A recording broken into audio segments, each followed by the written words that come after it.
This is an evasion of ministerial responsibility on a matter of public policy. Now, of course, we've discussed so much the conduct of ministers, we've somewhat forgotten that this whole story is part of a very unhappy record of British relations in the Middle East, which my honourable friend is going to raise again on Friday.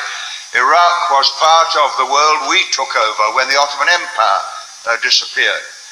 Britain bombed Iraq with chemical weapons in the 1920s, and a few months ago the Queen Mother put up a statue to the man who did it. Bomber Harris was the squadron leader who used chemical weapons against Iraq.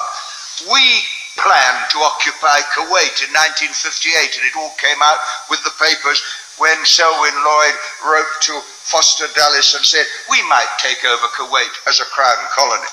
And the double standards of British policy in the Middle East is the thing that will be noticed by anyone in the Arab world who reads this debate.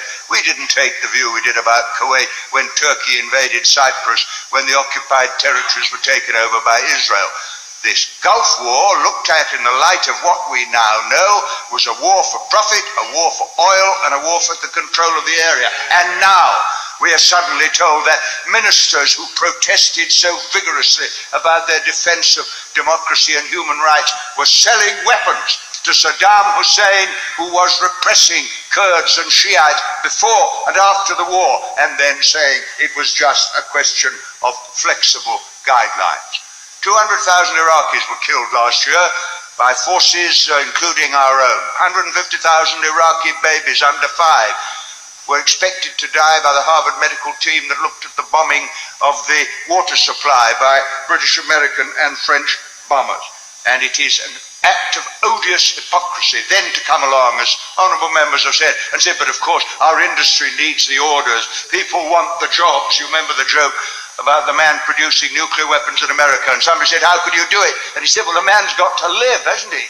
And that is the argument, that somehow you can justify the supply of weapons in that way. The international arms trade is a greater threat to world peace than the AIDS epidemic or the drugs trade, because it's supported by governments. It props up dictators, the Shah, Batista, Marcos, Papadoc, all these people, Pinochet, props them up, and they get the weapons to crush their own people in the interests of keeping down their own people so that the multinationals can make a profit from the superpowers that sell them the weapons. And then, because they bought the weapons, they get into trouble with the IMF, and the IMF comes along and says, cut your social budgets, because you've got to pay the debt on the arms you bought to keep down your own people. And of course, the waste of skill. Some of the most brilliant scientists and engineers in the world are working on methods of death instead of the means of life. And billions and billions and billions of pounds are wasted on weapons that could have saved lives. And a heavy responsibility rests upon everybody, and I know every government to some extent has done it, who promotes the international arms trade. Because there have been 134 wars since 1945. Millions have died in them, using weapons that were supplied by the superpowers very often, and millions more died because they were denied the resources that were wasted in the arms program itself. Ministers will not tell the House the truth on this matter.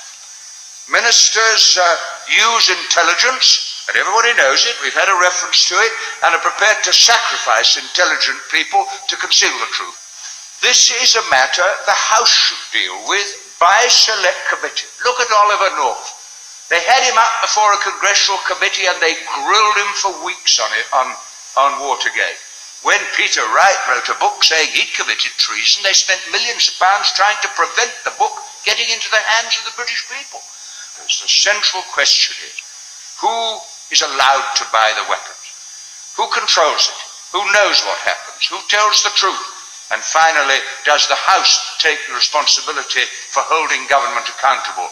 Or does it shuffle it off like so much else to a commission here, an agency there, or a high court judge there? Because if it does that, we shall be burying this House as a historic defender of the rights of the people we represent, some of whom were sent to fight in Iraq against an army we had armed.